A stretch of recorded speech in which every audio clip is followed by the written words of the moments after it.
Welcome to the merry month of May. Today I was looking in the hedgerows to see how they have changed. I can see the oxeye daisy of yesterday, and I could also see a thistle. And as I walked further along, there was a clump of red clover, and then there was wild mustard and the glorious colours of a foxglove, and behind it, bobbing in the wind, was the elder. So what should I choose today, I wondered. And I decided that I would go with the clover. There is a story that if you carry a 4-leaf clover in your pocket, you will be able to see the fae. I've also heard that if you carry a hagstone and look through the centre of a hagstone, you will be able to see the other dimensions. And this got me thinking, so how can we use these elements to maybe change our view of how we see the world, and can we change our perspective? So how does the clover help us? Well, we know that red clover is used as a herb for menopause symptoms. It can help with the hot flushes. But look how popular the clover is with the bumblebee and the bees. Its symmetrical shape is like a globe as its petals all form up into a spherical shape, allowing the pollinators to gather the pollen from it. But from a point of self-care, I want you to think about how the clover might be able to help you. Let's go back to that point about carrying a 4-leaf clover in your pocket.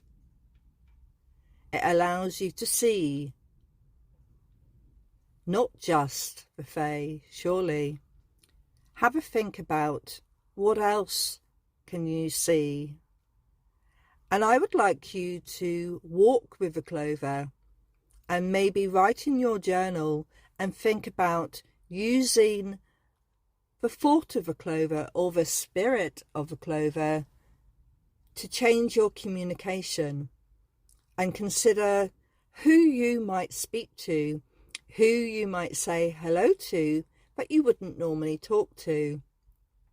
I'm not asking you to change your intuition and to speak to people that you don't feel comfortable speaking to. But maybe there are people out there who are harmless that you could say hello to and find out a little bit about them.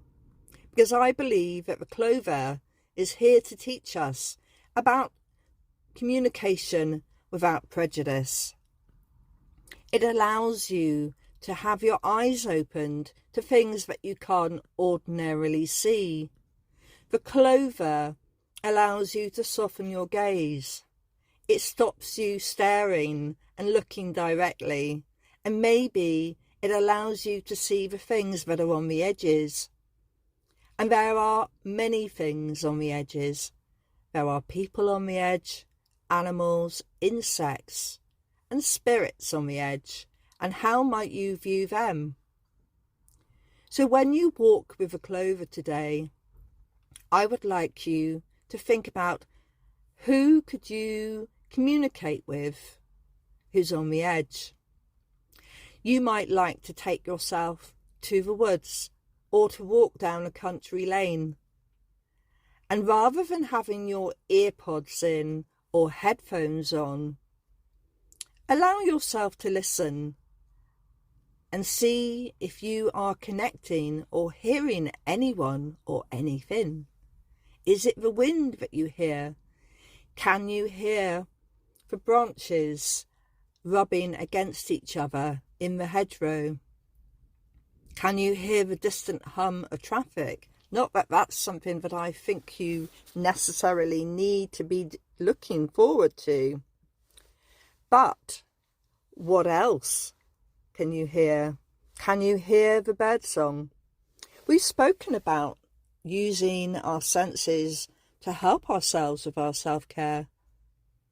But I want you to consider walking with the clover today, to open your communication, to be open-minded and without prejudice when you're talking, and listen without prejudice.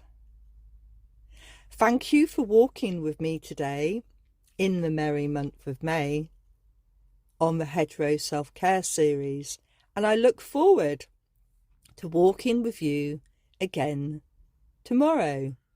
If you'd like to find any of my recordings, the links to the different podcast platforms are on my website, www.thedandelion.co.uk.